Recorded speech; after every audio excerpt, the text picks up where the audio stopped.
Уважаемый товарищ министр, перевод идет, все нормально? This is my first video update from Nicosia, Cyprus on this Monday midday. Let's talk about some news. And what should we talk about today?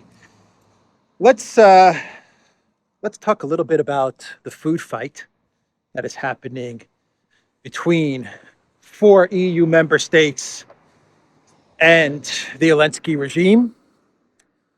Poland, Slovakia, Hungary, and I believe now Bulgaria, they are blocking the import of Ukraine grain into their countries because the grain is really cheap and the local farmers in these 4 countries are pissed off because of this cheap grain.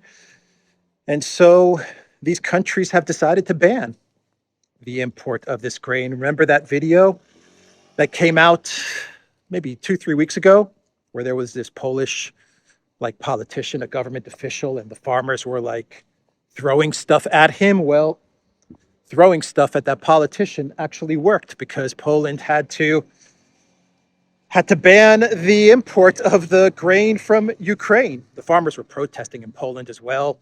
And so all of that stuff actually paid off. But the Zelensky regime, they're now pissed off, especially at Poland, because they're like, we were Poland, man. We were like brothers. We were simpatico. We were going to be one in the same country. And now you guys are banning the import of our food. And the Zelensky regime is upset with Poland over this. But Poland actually came back and they said, you know what? Not only are we going to ban Ukraine grain from entering Poland, but we're not going to let Poland be a transit country either. We're not going to let Ukraine move the grain through Poland to other countries as well.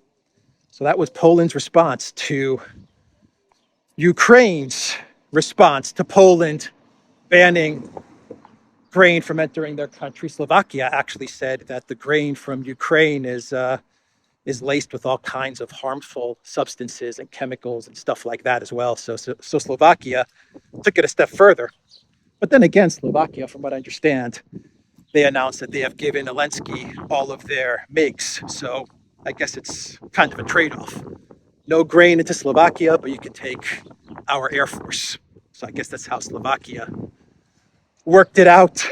But Hungary and Ukraine, well, they're not getting along. They don't like each other too much. And Bulgaria now is saying that they're going to ban grain from entering Bulgaria as well. The European Union, they came out with a statement and they said that only the EU can decide what's allowed into the EU and what's allowed to go out of the EU. So they're telling Poland and Slovakia, Hungary and Bulgaria that they can't ban Ukraine grain. And the EU said that they have to allow the grain to enter the EU because it's the EU that decides what enters and what exits. And not only that, the EU said that Zelensky needs to sell his grain to the European Union because he needs the money in order to fight his war against Russia. So food for weapons. Anyway, that's an interesting story that we need to keep an eye on. We need to keep an eye on this story. And what else? Janet Yellen, the Treasury Secretary, she gave an interesting interview to CNN, Fareed Zaharia. And in this interview, Janet Yellen said that the U.S. is working with Europe to track down the $300 billion in frozen assets so that they can get Russia to pay for the conflict. Good luck with that. It's my opinion that most of this money is already back in Russia in one form or another. So good luck trying to find that money.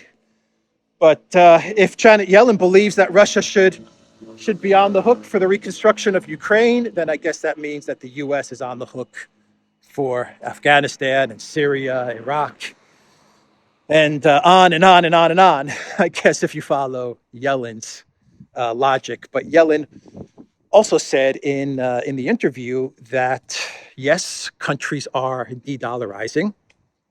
She said that China, Russia, and Iran are looking for ways to trade outside of the dollar, because she was asked if the sanctions policy and the weaponization of the dollar was hurting the USD's reserve currency status. And she said, yeah, it's making countries partner together so they can find a way outside of the dollar. But Yellen said that she believes it's going to be impossible for all of these countries to work outside of the dollar. She said the USD has certain benefits that are built into the reserve currency that is going to be very difficult for countries to maneuver around. So Janet Yellen, inflation is transitory. Janet Yellen was like, look, they can try to de-dollarize all they want, but she's confident that it's not going to happen.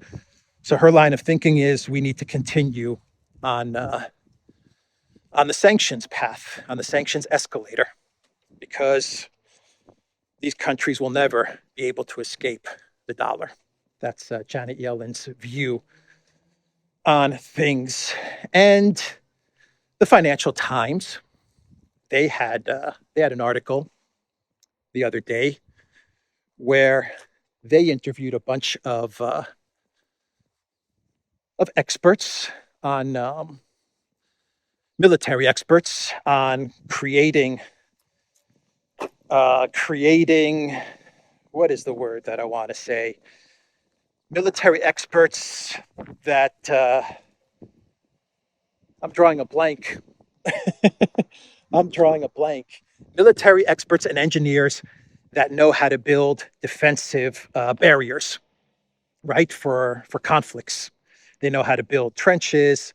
They know how to set up dragon's teeth and all of these things, mines and all of that stuff. And so the Financial Times interviewed these experts, British military experts, and they said that the Ukraine military's spring offensive is going to be a high-risk gamble. They said it's going to be a high-risk offensive because, according to the Financial Times, what you have is 35,000 Ukraine soldiers going up against 140,000 Russian soldiers along a 950-kilometer line of contact. And the Russians are well dug in. They've built trenches. They've laid out their mines. They've set up whatever barriers that they need to set up. And the Ukraine military, while it will be equipped with Leopard tanks and Bradleys and all of that stuff, is still not the elite forces that Ukraine started out with. So combined arms warfare maneuvers are going to be kind of new to the Ukraine military. And they're going to try to break through Russian defenses and reach Crimea without any air support. And so the Financial Times said that, it's possible that Ukraine could surprise the world and achieve this military success. Actually, the Financial Times says this is like a make or break offensive for the Ukraine military. But these experts that they interviewed, you can tell that they were like, I don't think they're going to be able to do it. So that was the Financial Times pouring cold water, in a way, on the spring offensive. And there you can see the two camps right now in the collective West. The one side are the neocons. We know their names. We know who they are. Newland and Sullivan, Blinken, Bidenopoulos, Greece's favorite son, all these neocons that are pushing Ukraine for this offensive and that actually believe that Ukraine will be able to defeat Russia. They're the ones that are pushing for this offensive no matter what. The Financial Times says this is going to happen in May, by the way, when the ground hardens. They say that's when Ukraine will be ready to mount this offensive. And on the other side is a group of people who we don't really know their names, but we know there's this group of policymakers and government officials that are not so hot on the idea of a spring counteroffensive. This group of people, they want to destroy Russia. They want to defeat Russia. There's no doubt about that. But they've come to realize that, the spring offensive, may not turn out so well for Ukraine. So maybe we need to rethink things. The problem is, does Ukraine have time to rethink things? Because Russia continues to do what Russia does. They're grinding down the Ukraine forces in Bakhmut, Avdiivka. They continue to build up defenses. They continue to manufacture weapons and ammunition. And so, they're kind of in a very difficult position, the collective West. But the neocons, they want the spring counteroffensive. And usually what the neocons want, they usually get, even though the Financial Times and so many other publications are saying that this thing could turn out to be a disaster. But you know what? They've distanced themselves from this offensive. So if it does turn out to be a disaster, they've distanced themselves from the neocons and the Biden White House and this policy. So if it does turn out to be a huge flop, the Financial Times, the New York Times, the Washington Post, the Wall Street Journal, they could come and say, well, we told you guys, we told you all that this was going to be a flop. Now, if it turns out well for Ukraine, and that's a big if, well, they'll just continue to report what they're going to report. So that was a Financial Times article. I'll put a link to it down below. It was an interesting article. And give it a read. The Chinese defense minister was meeting with Shoigu yesterday, and there was a holiday, Orthodox Easter was a holiday in Russia, but Russian President Vladimir Putin actually met with the Chinese defense minister, which is an interesting statement because, usually a defense minister meets with a defense minister, a president meets with a president, a head of state meets with a head of state, foreign minister with foreign minister, and if they do meet, someone who's above them in the ladder of things, there's a special reason for that. And on a holiday like Easter, well, that makes it double special for Putin to take time and meet with the Chinese defense minister. So that's significant. I think there's a lot of significance built into that meeting of Putin and the Chinese defense minister. No doubt China is preparing for conflict, and they're taking it very seriously. You can tell the Chinese are very serious about preparing for a possible smash with the US. What else should I talk about here? Remember Parler? At one point in time, it was the most popular app on the iTunes and Android store. Well, Parler is no more. They have been bought out and bought up. And Parler as a social media site is over. That's interesting news because Elon Musk, he gave an interview to Tucker Carlson, which I think will be aired during this week. And Elon Musk said that the deep state, they knew everything that was going on in Twitter. And Tucker Carlson was like, they even had access to the DMs. And Elon Musk was like, oh yeah, they had access to the DMs. That was interesting admission from Elon Musk. The degree to which various government agencies had effectively had full access to everything that was going on Twitter blew my mind. I was not aware of that. Would that include people's DMs? Yes. And finally, let's do a clown world, and we'll wrap this video up. We'll make this a quick video for this morning, this Monday morning, which is still a holiday actually in Cyprus and Greece. This is our last day of Easter holidays. And I did a report yesterday on a clown world, actually, on how Germany was shutting down their last 3 remaining nuclear power plants. Well, Robert Habeck, the German finance minister and the German green energy minister and the German economic minister and the German technology minister. He's like the minister of everything. Robert Habeck, he said that now is the time to place sanctions on Russia's nuclear energy business. So that's not going to please Hungary, and it's not going to please France either. Those are the two countries that are blocking sanctions against Rosatom, which is the Russian nuclear energy giant. But I guess what Habik is saying is, if we have to destroy ourselves, or if we have decided to destroy our energy infrastructure, whether it's a Nord Stream pipeline sabotage or whether it's closing down our nuclear power plants, let's cross here. You see the streets are still very empty. Everyone is still on holiday mode for today.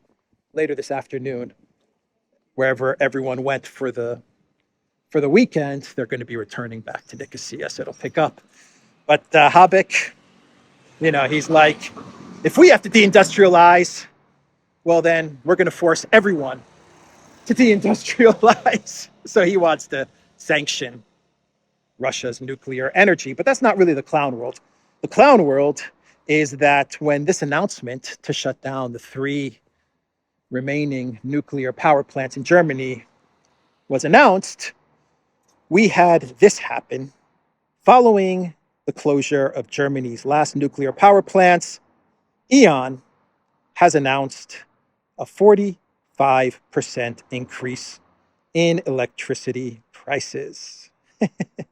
Right on time, E.ON. Right on time. So there you have it. The companies, the mega corporations, they always win. They always win. Anyway, that's the clown world, everybody. I will leave it there. theduran.locals.com. We are on Rumble and ODYSEE, BitChute, and Telegram, as well as Rockfin. And go to the Duran shop, 10% off. Use the code GOODDAY. Take care.